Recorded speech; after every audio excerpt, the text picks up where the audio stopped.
Good morning everyone, आप सबका फिर से मेरा चैनल साइंटिफिक क्लास में स्वागत है। आज आप लोग के बीच में एक नया वीडियो लेके आए जो एग्जाम पॉइंट व्यू से बहुत इंपॉर्टेंट होने वाली है। आज आप लोग के बीच में गॉस थ्योरम को टॉपिक लेके आने वाला जो 3 नंबर और 5 नंबर का एग्जाम में पूछे जाते हैं, चाहे जेक बोर्ड हो या सीबीएसई बोर्ड हो। गॉस थ्योरम को बहुत ही आसान भाषा में और बहुत ही सिंपल लैंग्वेज में समझाने का प्रयास किया। अगर वीडियो अच्छा लगेगा तो वीडियो को लाइक कर देना, चैनल को सब्सक्राइब करना ताकि और भी नया वीडियो आप लोग के बीच में ला सके। चलिए गॉस थ्योरम को शुरू करते हैं। गॉस थ्योरम क्या कहता है दोस्तों, एक बार ध्यान दें। यहाँ पे phi equal to 1/ε0 times charge enclose. ध्यान दें दोस्तों, ये इसका फॉर्मूला दिया हुआ है। इस फॉर्मूले से हम गॉस थ्योरम का स्टेटमेंट को लिखेंगे। फाई को क्या बोलते हैं, फ्लक्स, और ई लिखा हुआ था इलेक्ट्रिक फ्लक्स। तो याद ध्यान दें दोस्तों, इसको बोलते हैं total electric flux through a closed surface. Total electric flux through a closed surface. यहाँ पे ध्यान दें, इसको क्या बोलते हैं, इज इक्वल टू। इसको क्या बोलेंगे, इज इक्वल टू। इसको क्या बोलेंगे, 1/ε0 टाइम्स, और क्यू को बोलते हैं total charge enclose by that surface. ध्यान दें, इसका स्टेटमेंट क्या होगा, total electric flux through a closed surface. इसको क्या बोलेंगे, total electric flux through a closed surface. इसको क्या बोलेंगे, इज इक्वल टू। इसको क्या बोलेंगे, 1/ε0 टाइम्स। इसको बोलेंगे टोटल चार्ज, यहाँ पे इंक्लोज लिखा हुआ है, इंक्लोज बाय दैट सरफेस। ये इसका स्टेटमेंट है गॉस थ्योरम का। Total electric flux through a closed surface is equal to 1/ε0 times total charge enclosed by that surface. ये गॉस थ्योरम का स्टेटमेंट है। जितना यहाँ पे हम बोले हैं, इसका स्टेटमेंट को मैंने यहाँ पे लिख रखा हूं। अकॉर्डिंग टू गॉसेस लॉ, देखो यहाँ पे, according to Gauss's law the total electric flux through a closed surface is equal to 1/ε0 times the total charge enclose by that surface. It means that is phi equal to 1/ε0 times total charge enclose by that surface. अब Gauss theorem को prove करते हैं। ध्यान दें दोस्तों कि Gauss theorem के लिए जो भी सरफेस यूज होगा ना, उसको बोलते हैं गॉसियन सरफेस। गॉस थ्योरम के लिए जो भी सरफेस यूज करेंगे उसको क्या बोलेंगे, गॉसियन सरफेस। और यहाँ गॉसियन सरफेस दो टाइप में पाया जाता है। अगर पॉइंट चार्ज है तो स्फेरिकल होगा, अगर लीनियर चार्ज है तो सिलिंड्रिकल होगा। तो ध्यान दें दोस्तों, यहाँ पे एक पॉइंट चार्ज लेते हैं जिसको बोलते हैं क्यू। ठीक है, एक पॉइंट चार्ज जो पॉजिटिव होता है क्यू लेते हैं। कहाँ प्लेस्ड है, ओ पॉइंट पे प्लेस्ड है। ठीक, अब ध्यान दें दोस्तों, यहां से एक पॉइंट पी लेते हैं, कितना डिस्टेंस पे, आर डिस्टेंस पे। यहां से एक पॉइंट पी लिए, कितना डिस्टेंस पे, आर डिस्टेंस पे, और कहां से, ओ से। ठीक है, जहां पे इलेक्ट्रिक फील्ड इंटेंसिटी को क्या करना है, डिटरमाइन करना। ध्यान दें, उसके बाद क्या करते हैं, एक स्फेयर को ड्रॉ करते हैं। यहां से एक स्फेरिकल सरफेस को ड्रॉ करते हैं जिसका रेडियस आर है, सेंटर ओ है, और पास कहां कर रहा है, पी पॉइंट से पास कर रहा है। यहां पे ध्यान दो दोस्तों, पॉजिटिव चार्ज है तो इलेक्ट्रिक फील्ड लाइंस क्या होगा, बाहर जाएगा, मतलब इलेक्ट्रिक फील्ड इंटेंसिटी बाहर चला गया। पी पॉइंट पे छोटा एरिया कट करेंगे, स्मॉल एरिया, जिसका एरिया वेक्टर कितना दिया हुआ है, ds। ध्यान दोस्तों, ये सब सारा चीज को मैंने यहां लिख चुका हूं। क्या लिखा हूं, ध्यान दें। एक इलेक्ट्रिक चार्ज है, एक पॉइंट इलेक्ट्रिक चार्ज है q, जो पॉइंट ओ में प्लेस्ड है। कंसीडर ये point electric charge q is placed at point o। Consider ये point electric charge q placed at point o। P is a point at distance r। P is a point at distance r, कहां से, from O से। Where electric field intensity कितना दिया हुआ है, E। उसके बाद draw a spherical surface through point P, centre O, radius R। ठीक है, उसके बाद take small area ds at point P। ठीक है, और E क्या है, इलेक्ट्रिक फील्ड इंटेंसिटी है, कौन सा पॉइंट पे है, P पॉइंट पे है। P पॉइंट पे है, कहां से है, किसके कारण है, Q चार्ज के कारण है। ये सारा चीज को मैंने यहां लिख चुका हूं। कंसीडर ये point electric charge q is placed at point o। p is a point at distance r from o at which electric field intensity e। Draw a spherical surface through point p, centre o, radius r। Take a small area ds at point p, और e क्या है, electric field intensity at point p due to q charge. अब आता है यहां पे, ध्यान दो दोस्तों, जब भी वी नो दैट, हम लोग जानते हैं क्या, इलेक्ट्रिक फ्लक्स बराबर हम लोग पढ़ चुके हैं E डॉट ds। ठीक है, electric flux equal to E dot ds। तो फाई इक्वल टू, जब भी डॉट हटाते हैं दोस्तों तो क्या आएगा, कॉस थीटा। ध्यान दें, जब भी डॉट हटाएंगे तो क्या आएगा, कॉस थीटा। E और ds का डायरेक्शन सेम होने के कारण थीटा का वैल्यू 0 डिग्री लेंगे। तो फाई E बराबर E डॉट ds, और कॉस यहां होगा 0 डिग्री, और 0 डिग्री का वैल्यू कितना हो जाएगा, 1 हो जाएगा। तो फाई ई बराबर, ई को बाहर करेंगे तो यहां पर आएगा ds, और यहां पे ds के स्थान पे सरफेस एरिया ऑफ स्फीयर को पुट करना है। यहां पे ध्यान दें, जो ds है, ds का वैल्यू हो जाएगा 4 pi are square. Surface area of sphere कितना हो जाएगा 4 पाई आर स्क्वायर। इसको पुट करेंगे यहाँ पे तो phi equal to E into क्या हो जाएगा 4 पाई आर स्क्वायर। अब ध्यान दें ई का फॉर्मूला सब जानते हैं, इलेक्ट्रिक फील्ड इंटेंसिटी का फॉर्मूला होता है के क्यू बाय आर स्क्वायर और यहाँ पे दिया हुआ है 4 pi are square. Are square से आर स्क्वायर कैंसल। अब के का वैल्यू सबको पता है 1/4 पाई क्या होता है एप्सिलॉन नॉट होता है, तो के का वैल्यू बैठा दिए 1/4 पाई एप्सिलॉन नॉट और यहाँ पे क्यू है और यहाँ पे दिया 4 पाई से 4 पाई कैंसल तो फाई ई इक्वल टू क्या निकल के आएगा क्यू बाई एप्सिलॉन नॉट। ये होता है गॉस थ्योरम। ठीक है, इसको बोलते हैं total electric flux through a closed surface. Flux इसे electric total electric flux through a closed surface. इसको क्या बोलेंगे इज इक्वल टू, इसको क्या बोलेंगे 1/ε0 टाइम्स और इसको बोलेंगे total charge enclose by that surface. आते हैं एप्लीकेशन ऑफ गॉस थ्योरम। ये इंपॉर्टेंट टॉपिक है 5 नंबर वाला गॉस थ्योरम और इसका एप्लीकेशन आता है, ये very very important exam point view से। अब ध्यान दें expression for electric field intensity due to uniformly charge hollow sphere या होलो स्फीयर को बोल सकते हैं स्फेरिकल शेल।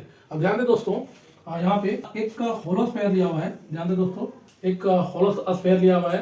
होलो स्फीयर के जो सरफेस में चार्ज को डिस्ट्रीब्यूट किया गया है, इसका सेंटर ओ दिया हुआ है और रेडियस कितना दिया हुआ है आर दिया हुआ है। ध्यान दें दोस्तों यहाँ से एक आर डिस्टेंस पे एक पॉइंट पी लेते हैं, कितना डिस्टेंस पे आर डिस्टेंस पे, अब इसके इसी को सेंटर मान के एक स्फीयर को और ड्रॉ करते हैं, जिसे बोला जाता है कॉन्सेंट्रिक स्फीयर। ठीक है, पॉइंट पी से अब चार्ज अगर पॉजिटिव है तो इलेक्ट्रिक फील्ड लाइन क्या होगा बाहर जाएगा, तो इलेक्ट्रिक फील्ड इंटेंसिटी बाहर हो गया। इसमें स्मॉल एरिया काटेंगे पी पॉइंट के पास डीएस, जिसका एरिया वेक्टर डीएस दिया हुआ है। रिपीट कर रहे हैं एक होलो चार्ज स्फीयर है जिसमें टोटल इलेक्ट्रिक चार्ज कितना है plus Q, centre O, radius कितना दिया हुआ है कैपिटल आर, उसके बाद पी एक पॉइंट है कितना डिस्टेंस पे आर डिस्टेंस पे, कहां से ओ से। उसके बाद एक स्मॉल एरिया डीएस काटे हैं कौन सा पॉइंट पे पी पॉइंट में, उसके बाद इलेक्ट्रिक फील्ड इंटेंसिटी है इस चार्ज के कारण बाहर जा रहा है। ये सारे के बारे में मैंने यहां लिख चुका हूं, ध्यान दें क्या लिखा हूं कि कंसीडर ये uniformly charge hollow sphere of radius R and centre O having total electric charge plus Q. Let P is a point at distance R from centre O at which total electric field intensity is to be calculated. P point में क्या calculate करना है electric field intensity को। उसके बाद draw a concentric sphere through point P centre O radius R, take a small area ds at point P.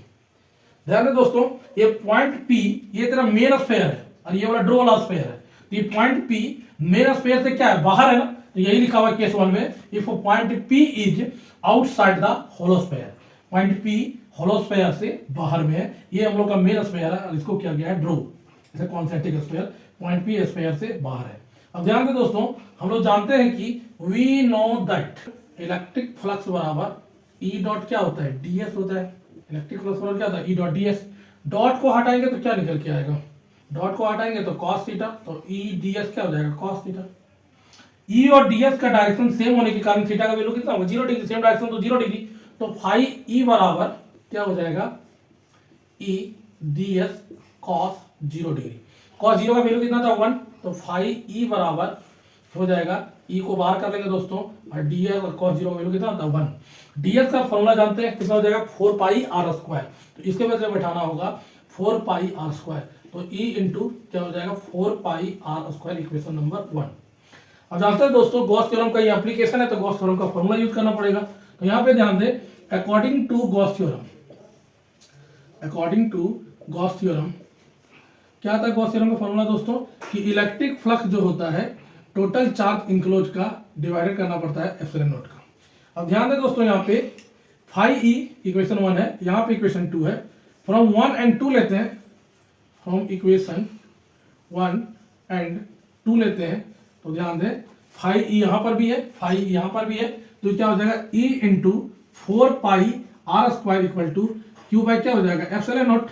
इसको नीचे लेके आएंगे दोस्तों तो ई बराबर क्या हो जाएगा क्यू बाय क्या हो जाएगा 4 पाई एप्सिलॉन नॉट, यहाँ पे बचा हुआ आर स्क्वायर, तो ई बराबर क्या आएगा, ई बराबर क्या दिया हुआ है क्यू है तो क्यू हो गया 1/4 पाई एप्सिलॉन नॉट को क्या बोलते हैं के बोलते हैं, 1/4 पाई एप्सिलॉन नॉट, इसके बदले क्या बैठाना पड़ेगा के बैठाना पड़ेगा, तो के बैठा दिया, नीचे आर स्क्वायर है तो ई बराबर क्या निकल के आएगा के क्यू बाय आर स्क्वायर, ये आउटसाइड द होलो स्फीयर है।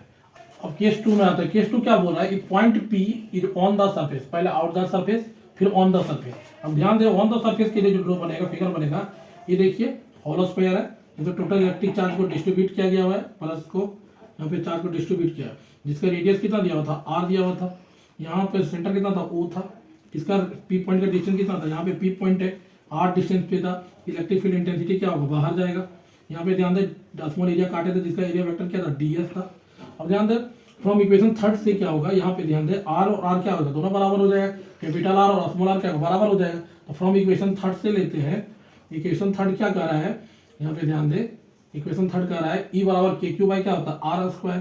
तो ई बराबर के क्यू बाय छोटा आर के स्थान पे क्या बैठा देते हैं, बड़ा आर। तो यहाँ क्या हो जाएगा, बड़ा आर बैठाएंगे तो ई बराबर के क्यू बाई क्या आ जाएगा, आर स्क्वायर। ये on the surface of sphere का ये इक्वेशन आया हुआ है, ई बराबर के क्यू बाई कैपिटल आर का स्क्वायर। अब आते हैं केस नंबर थर्ड में। केस नंबर थर्ड कह रहा है if point P is inside the hollow sphere, point P को होलो स्फीयर का इनसाइड करना है। ये मेरा मेन स्फीयर दिया हुआ है, इसमें कॉन्सेंट्रिक स्फीयर छोटा ड्रॉ किए हुए हैं। अब देखो पॉइंट पी क्या हो रहा है, मेन स्फीयर के अंदर है, तो यहाँ पे पॉइंट पी है तो अंदर इनसाइड द होलो स्फीयर। तो इसका वापस देखें, यहाँ पे ध्यान दे कैपिटल आर क्या होगा, बड़ा हो जाएगा किससे, स्मॉल आर से। ध्यान दे फाई ई बराबर क्या पढ़ते हैं, इलेक्ट्रिक फ्लक्स हो रहा है E dot D S. Dot को हटाते तो क्या आता है, कॉस थीटा। थीटा हटाएंगे तो 0 डिग्री, क्योंकि ई और डी एस का डायरेक्शन क्या सेम है। अब ई डी एस है, डी एस के बदले क्या बैठाना पड़ेगा, 4 पाई आर स्क्वायर। तो phi equal to E into 4 pi square, equation number 1। अब आता है इक्वेशन नंबर 2 में। ये एप्लीकेशन किसका है, एप्लीकेशन है अकॉर्डिंग टू गॉस थ्योरम का। गॉस थ्योरम का फॉर्मूला क्या होता है, फाई ई बराबर क्यू बाई एप्सिलॉन। अब ध्यान दें दोस्तों, इस वाले स्फीयर में पॉइंट पी को फाइंड किए, इस वाले स्फीयर में कोई भी इलेक्ट्रिक चार्ज नहीं है। इलेक्ट्रिक चार्ज तो इसके बाद दिया हुआ है, तो इलेक्ट्रिक चार्ज नहीं होने के कारण यहाँ पे इलेक्ट्रिक चार्ज का वैल्यू कितना लेना पड़ेगा, 0। जीरो ओवरऑल कितना हो जाएगा, 0 बाई एप्सिलॉन नॉट। तो फाई ई बराबर क्या हो जाएगा दोस्तों, यहाँ पे 0 हो जाएगा। अब इक्वेशन 1 एंड 2 को लेते हैं, from equation 1 and 2, from equation 1 and 2 को लेते हैं, तो ये क्या हो जाएगा, ई इंटू क्या हो जाएगा, 4 पाई आर स्क्वायर, और यहाँ पे कितना दिया 0, तो ई का वैल्यू कितना हो जाएगा 0। तो हमेशा याद रखिए दोस्तों, इनसाइड द होलो स्फीयर में इलेक्ट्रिक फील्ड इंटेंसिटी क्या होता है, 0। ऑब्जेक्टिव क्वेश्चन पूछा जाता है, और ऐसे 3 नंबर के पूछा जाता है कि सो दैट कि inside the hollow sphere electric field intensity 0, ऐसे भी पूछा जाता है 3 नंबर का। या क्वेश्चन पूछा जाएगा इनसाइड द होलो स्फीयर में इलेक्ट्रिक फील्ड इंटेंसिटी कितना होता है, तो इलेक्ट्रिक फील्ड इंटेंसिटी इनसाइड में कितना होता है, 0। और electric potential difference, electric potential difference भी कितना होता है दोस्तों, याद रखें, ऑब्जेक्टिव पूछा जाएगा 0। इलेक्ट्रिक पोटेंशियल डिफरेंस 0 होता है, लेकिन इलेक्ट्रिक पोटेंशियल पूछा जाएगा तो इलेक्ट्रिक पोटेंशियल क्या हो जाएगा, कांस्टेंट हो जाएगा। हमेशा याद रखें, अंतर समझे, electric field intensity 0, electric potential difference 0, electric potential क्या हो जाएगा, कांस्टेंट हो जाएगा दोस्तों। ये गॉस थ्योरम का पूरी एप्लीकेशन है। अगर 3 नंबर में पूछना जाएगा तो सिर्फ गॉस थ्योरम पूछा जाएगा और उसका प्रूफ को पूछा जाएगा। अगर 5 नंबर में पूछा जाएगा तो गॉस थ्योरम प्लस में एप्लीकेशन इनसाइड, आउटसाइड और at on the surface of sphere. Thank you दोस्तों। अगर वीडियो अच्छा लगा तो वीडियो को लाइक कर देना, चैनल को सब्सक्राइब कर देना, वीडियो को शेयर कर देना, ताकि आप लोग के बीच में नया से नया वीडियो ला सके। थैंक यू, आपका दिन शुभ हो।